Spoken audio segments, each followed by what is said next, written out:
employee English, which is also academic English. I speak employee English, like when I'm dealing with customers, and I speak demi-English, which is the normal way I talk to people on a regular basis. I use this English right here, which is like my slang English, like usually my normal talk, and I use my professional English, and I use Spanglish, which is practically my regular English. But the different Englishes are slang English, formal English, and Spanglish. I speak like regular English, like when you speak to a professor or something, and then I lots of slang, especially SoCal slang. Except for SoCal.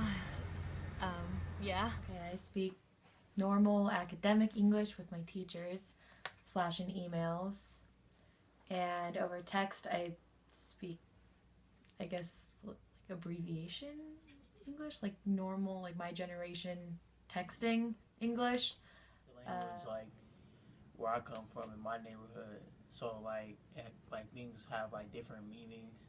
You know, we use different words for certain things. I mainly use demi-English, which is my normal English, when I'm talking with friends or coworkers or cute boys. I use Spanglish when I'm talking with my relatives or families. I use formal English when I talk to teachers, for interviews, anyone with higher status, whereas I talk slang English when I'm with friends. the streets have influenced my different Englishes.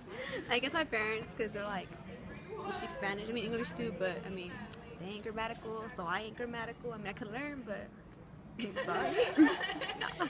Definitely teachers, managers, people of authority, my parents. My professors and my teachers speak to me, and then as for slang, like it's mostly like from movies or like from people from my region. People who influenced it was probably like hip hop. Hip hop's like the coolest culture, so a lot of people, a lot of young kids, they kind of pick up slang from hip hop. Organization in society where you don't address people the same way that you address other people. I'm proud of, I guess, my standard written English, because I can communicate things coherently to other English speakers and not sound really dumb. I had to check myself one time, you know, talking to people who don't come from my neighborhood, and I can't really use that language because, you know, it kind of turns against me because they don't understand it, and they kind of look at me a little different, even though they look at me like I'm inferior to them, maybe because I don't speak like academic English all the time. So like basically like I'm very bad at like transitioning from like professional English to from slang to professional English. So in my essays I'll add like an extra like word that probably shouldn't belong there, or like I'll say some things like gnarly and obviously that's like slang. So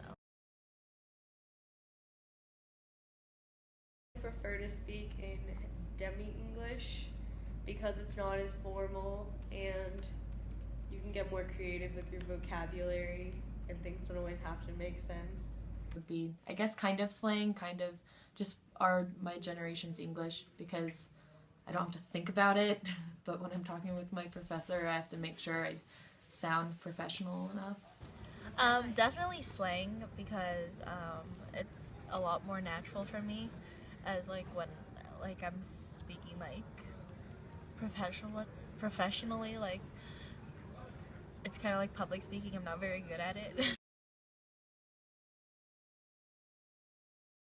Really, I like that there's different types of Englishes because it shows everyone's individuality, and not everyone has the same type of English.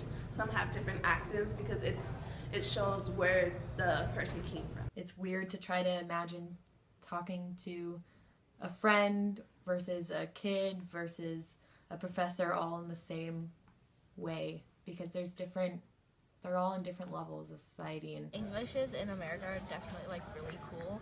I mean, obviously, like a lot of people are like, oh yeah, America's like a big mixing bowl, and it definitely is. So that's cool.